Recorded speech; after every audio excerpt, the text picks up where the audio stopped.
Since I first published my book, Juice on Tai Chi, the biggest batch of requests and the most demanded and popular subject has always been, strangely enough, Bagua. This is another one of the three sister internal arts of traditional China, the other two being Xingyi Quan, which I've written several books about and made lots of films, and also Tai Chi, of course, which I've also discussed in lots of books. And the third sister is by far the deepest one, the most complex, and it's really a thinking man's art. It's very deep. It's got a lot of, Bagua has a lot of intricate patterns and exercises, weapons, two-man sets, drills, all kinds of strange sparring mechanisms and devices. So it's an extremely deep art. And I've learned this art for a long time and practiced it for a long time, but I never talked about it because, frankly, you guys didn't have the tools to make the tools on this one. In this art, you really have to have some foundation and energy to appreciate it. Otherwise, it's strictly a mechanical exercise. And people do love it as a mechanical exercise, and I can understand that. It looks kind of cool. It's a dance-like form, but it also has a cool martial application because there's nothing more fun than sidestepping around or behind someone and tripping them, right? Tripping or sweeping them. There's something very satisfying about just, boop, you step behind someone and bang, you just take them down with a trip or a sweep. So people love that, and that has attracted all the interest into Bagua because it's so much fun, especially for a big guy tripping a little guy. You know, you just step behind them and bam, you throw them on the ground, and people love that, right? Well, what I'm going to talk about today has absolutely nothing to do with that. It has to do with energy cultivation. And as an energy cultivation method, Bagua is absolutely without peer, if you understand it. The trouble is that, as I said before, you didn't have the tools to make the tools. And I've gone through all this other stuff in all my other books, and I found that a few dozen people really have picked it up. I can tell by the way they write to me or talk to me that they're starting to understand what I'm trying to say with this energy. That's not fascia or ligaments or tendons or muscles or nerve fibers, or on the other end, on the high end, is not philosophy and concepts and words and images and things that aren't real either. It has its own reality, and people are starting to feel that from my other stuff. Now, if you've gotten to the point that you can feel something, you have a chance to integrate or to incorporate Bagua into your practice, and it's a fantastic practice. It is truly without peer. I think it is the most powerful of all.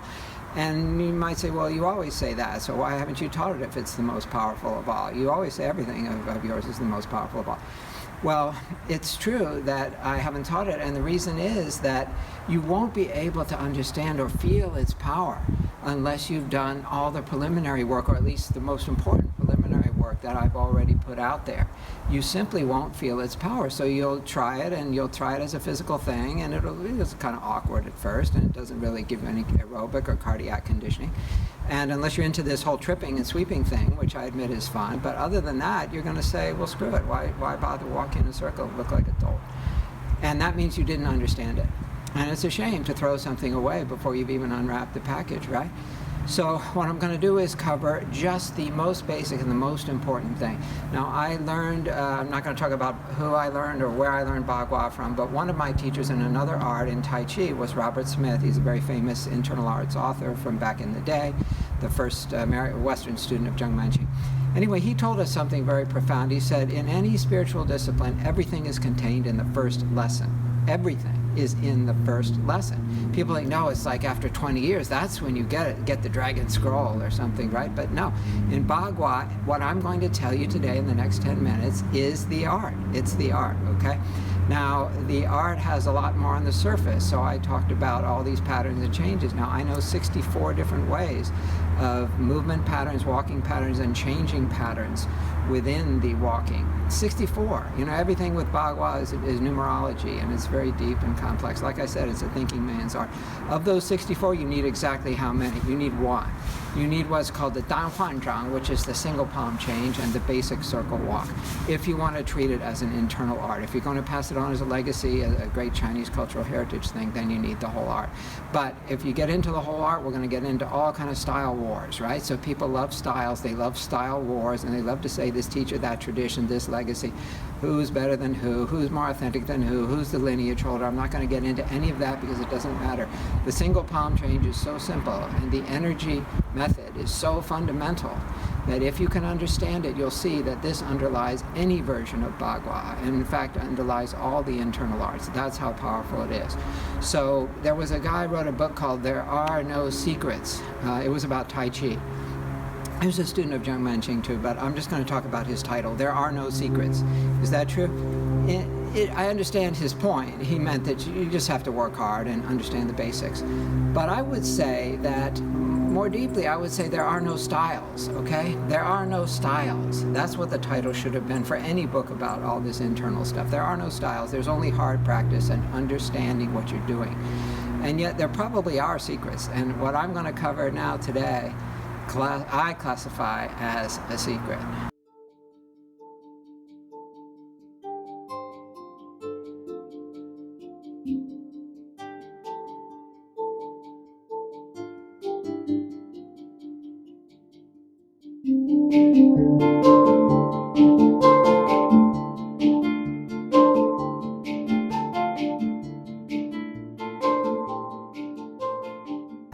Everything in the energy framework that I've taught in all my books and all my other films and clips and blog posts and emails and everything else, it's all based on what I call the ARC. A-R-C, ARC, three things, all right? Now, what do they mean, those three things? It's explained in all my books. I'm going to go through it really quickly. The A of the ARC means accumulate or activate. So this is the Tanden, this is the engine, this is the energy source where the sort of the internal combustion begins or it happens, the functional part of the internal combustion. The real root of the internal energy is the center of your brain. But we're not going to get into all that today. In functional experiential terms of everyday practice, the internal combustion chamber is the dantian, which is the lower abdomen. So that's the A, accumulate or activate the lower abdomen, the dantian. And we're going to have one component of the Bagua. I'm going to show you exactly how that part of it, the A part of it, works in Bagua. Then the R. What is the R of the arc? The R of the arc is rebound. So the energy is going to hit your feet and blast up from your feet and your legs to the rest of the body. It needs to go through that quick step of sort of charging itself. It's like you squat down in order to jump almost, but that's a physical metaphor I'm using, so don't jump to think this is a physical art. It's not. I occasionally use physical metaphors to describe non-physical things, okay? So rebound, so accumulate, rebound, you come up from there. The energy, bang, it comes up from your feet and legs. And then C, what is the C of the arc? The C of the arc is catch. So the energy will fill and saturate your arms, especially from the elbow to the fingertips, this region here that I call the cestus region. It's just kind of my own translation of an untranslatable Chinese term. But essentially, it'll fill your entire body, your arms, everything. But you'll especially notice it in functional terms from here to here. So in the Bagua, the Dan Huan Zhang, the single palm change, such a simple move. It really is physically very simple to do, but people don't get it because they're too tense and they want to show off and all the other reasons that distract us from getting the point of these arts. But if you do the Bagua right, you can understand that these three components are explicitly present in the deep energy teaching. If you know exactly how to catch it, you can feel it just as real as if you dropped a brick on your foot. It's that real. Now, that's painful, so I'm not saying this is painful. It's just an analogy. It's not an identity. I could compare it to sex or being able to see color instead of black and white or any other perception that would be hard to explain to someone who doesn't feel it, but that doesn't make it any the less real. So we're going to go over the A part of the practice. We're going to begin with that. A-R-C, arc, right? It begins with A. Then we're going to talk about the rebound. How do you bring that in? Then finally, how do you incorporate the catch? And all these have very specific energy training subcomponents within the single palm circle change, circle walk.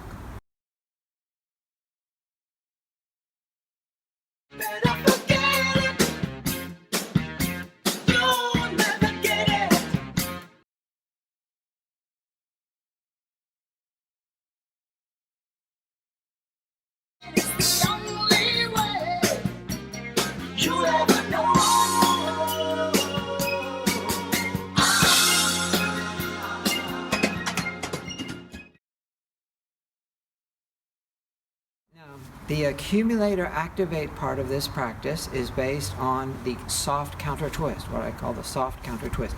It means that whichever way you're walking, say I'm walking counterclockwise, the way my hands are moving now, my waist will be softly in terms of my feeling. I feel I'm going against that. I'm rotating the other way. So let my upper hand represent my walking direction. My lower hand represents the waist rotation. See how they're in two different directions here? Softly, softly. One's going opposite to the other, okay? And if this were my walking direction, the waist would be trying to pull away that way. This is a real thing, okay? You need to actually sort of try this for yourself, see if you can get that feeling. Don't just think, well, he's walking in a circle, I can walk in a circle too. It's not that. You have to actually understand what I'm talking about here. Then there's a third component to this activation aspect, which is the first component is the walk direction itself, the big walking circle direction. Let's say it's clockwise in this case. Then there's the counter rotation, the soft counter twist, which represented by my lower hand here. But actually, in practice, as you walk, your lower hand is going to be opposing that. So my waist is going to my left in this case, as we're filming it here, and my left hand is opposing that in feeling, okay? But it turns into energy. It turns into an actual energetic engagement between your dantian and your hand. Everyone knows the little YMCA Qigong, lunchtime Qigong exercise of feeling some kind of pressure or magnetism between your palms, right? That's a baby thing and won't take you very far. But the same principle can be applied to your whole body's energy. So it's as though you're catching a ball of energy here and you're pressing it so that it can't go that way. Meanwhile, though, your waist wants to go that way, all right? Counter to the walking direction. So that's the activate part.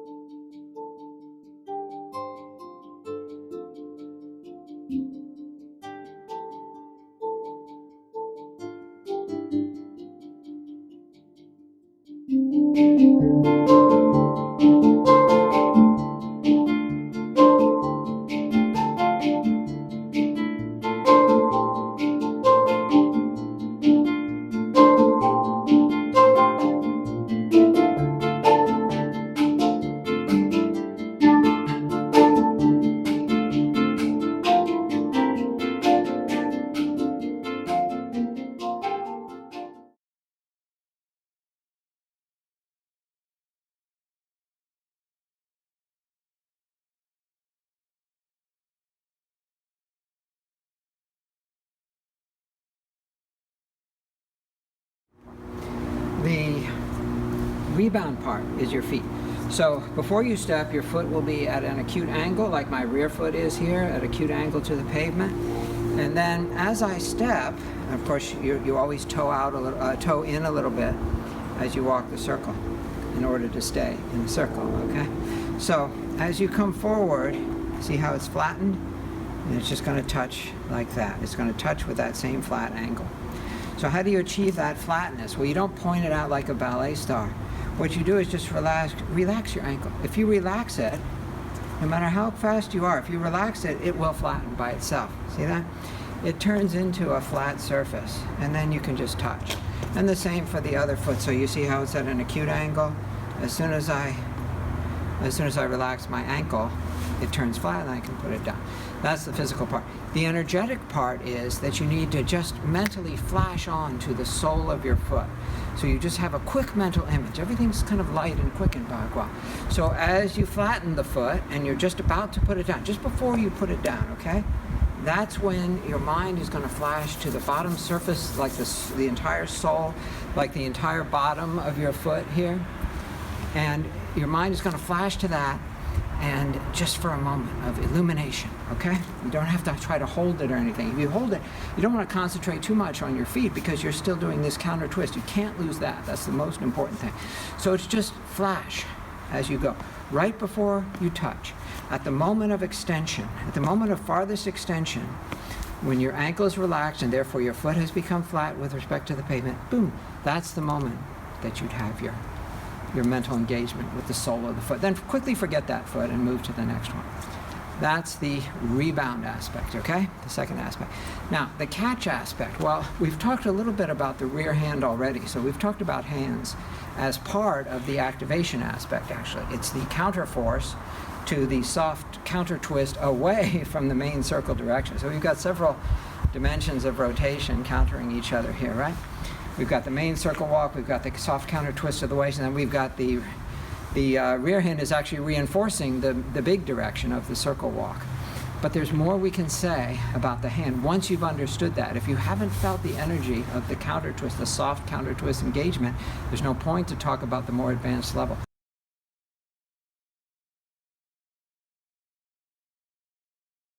But the more advanced level is what you see in movies and everywhere. All the teachers, they tend to have their arm pressed up closer to the armpit or elbow or the bicep or tricep, really, of the forward hand. Now, what's going on there? Why do you always see this? You see how different this is from what I showed before? I was emphasizing that you're down here with the dantian. You're opposing that counter twist. Why, when you look at any movie or teaching, are they always up here? That's the advanced teaching, but it means nothing. If you haven't felt and understood this mode, which is the basic mode of walking, you'll do this and you'll feel nothing. It means absolutely nothing. But if you have understood and felt that, then the first time that you actually do move the cross arm across your body so that it engages almost underneath the forward hand, you'll feel a huge surge of energy, like a fire hose valve has been turned on at the shoulder, and wham! Whammo, the energy will just come pouring through that cross hand. And you'll be like, whoa, my God, why didn't someone tell me this before? Well, I'm telling you now, but you won't experience that. And you won't have to blame anyone for not telling you if you haven't done this part, see? So you have to go low in order to go high. You have to stoop to rise. So you have to understand this. And then if you practice this way for a while until the point that, oh yeah, every time you change, you understand that lock happening. Then, the first time you move to this mode, you'll be like, wham! That's the power. And from then on, you can continue, and then you continue the counter twist, even though you've got the cross arm now completely covering your body, but you can continue the feeling of the counter twist. You can continue the feeling of the footstep. All that stuff is still there. But it's just that now you feel that you've got a three-section staff, basically. So you've got a section here with the cross arm. You've got a section here, the cestus or forearm of the cross arm, and it's connecting right around the elbow or a little behind the elbow of the long arm, so that you got 1, 2, 3 segments, and it's as though they're really one arm with 3 joints or 3 major segments, like a 3-section staff, so that you feel you're supporting that forward arm energetically. You don't have to touch it, you're not actually grabbing it, but you feel there's an energetic pad of some material substance between your cross arm and your forward arm. And that substance can be visualized, and we can understand it better by using a prop. Now, here's a prop that's just an ordinary car wash sponge, so you don't have to go run out and buy one of these. I'm not saying you should practice with this, okay? Sometimes I make movies using weird props, and people think, oh, this is the training secret is the prop. No, it's just a way to visualize it, all right? So imagine now this distorts the position a little bit due to the need to keep the sponge, but it also teaches us something. So imagine that this sponge, see, I'm not physically in contact with my arm now, right? The sponge is separating my hand from my arm. But there is contact through the sponge, so very light. It's not like I'm pressing the sponge or using it to physically move my arm. It's very light contact, very light, almost as though you're almost about to drop it like that. It's not squishing it, okay? So you're here, and just with that light contact, that's the feeling you'll have, as though there's something soft and mushy that is connecting your cross arm, which is the rear arm, to your forward arm all the time as you move. And that creates a unitary feeling, as though this segment, and this segment of the forward arm are all one piece, connected through the sponge.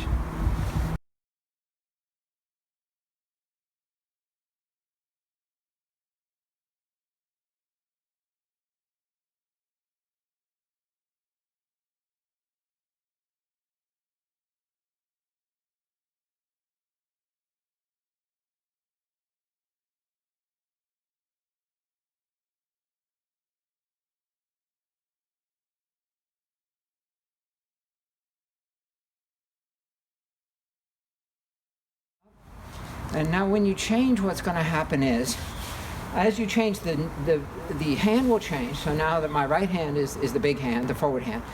As you change, you turn your waist out, you bring the new forward hand up, and as the new forward hand comes down, the rear hand is following it. See how closely? See how I'm following it here? and it follows it. And as you take your first step, so you've come here, you come here. As you take your first step, the lower hand retracts, and it sort of sweeps back to kind of catch just past the center line of your body. But as you take the second step, your waist is trying to go away from the circle, as I just said, and so your hand stops. Instead of sweeping back like it was, it stops that motion, and that's the moment you catch it, on the second step, okay? This is a secret step I'm telling you. So what happens on the first one? First, you begin to come out.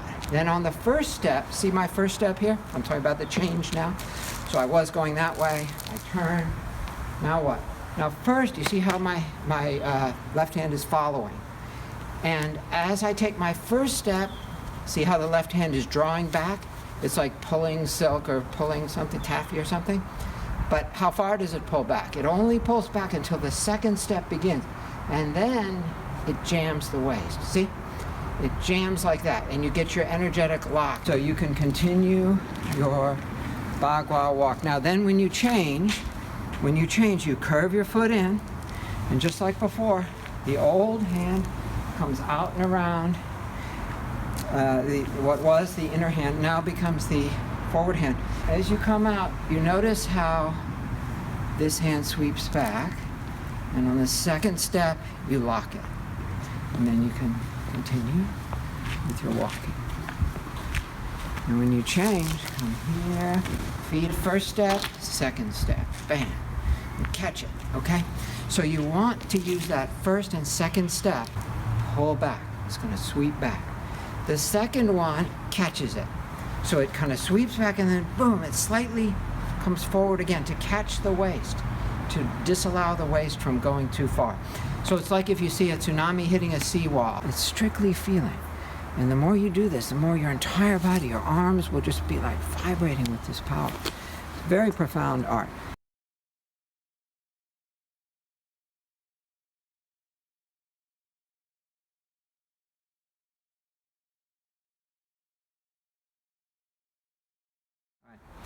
So the step has two aspects. It's got its physical aspect and its energetic aspect. Both are very simple. The physical aspect is, imagine you're about to step. You see how my foot, the sole of my foot and my calf forms an acute angle, right? So there's a certain amount of tension there. All you want to do is take that angle out of your foot as you step. So if you track my foot, see, I just flatten it. And then I can step flat. Not heel first, not toe first, just boom, just let it fall. And how do you get that flatness? You don't have to put tension to make it flat. So you don't have to force the flatness. Just by relaxing my ankle, I'm ready to go. Relax my ankle, I'm ready to go. Relax, relax. That's the step. Very gentle. Now, what about the energetics of that? The energetics of that are, imagine the entire sole of your foot is like the surface of my hand here. Flash it yellow. Bang, mentally, with your mind. At the moment you project and relax your ankle, imagine there's an expanse of yellow covering the entire surface of the sole of your foot, okay? And the sole of your foot is just this, all right? This entire area here is what you want to coat with your mind, like a coat of paint, quickly applied across, boom, across the bottom of that foot. With every step, then drop it. Don't try to hold on to it and think, oh, you know, maybe I can grab that energetic color or whatever. No, just paint it and move. Paint, paint, paint, move, move, move.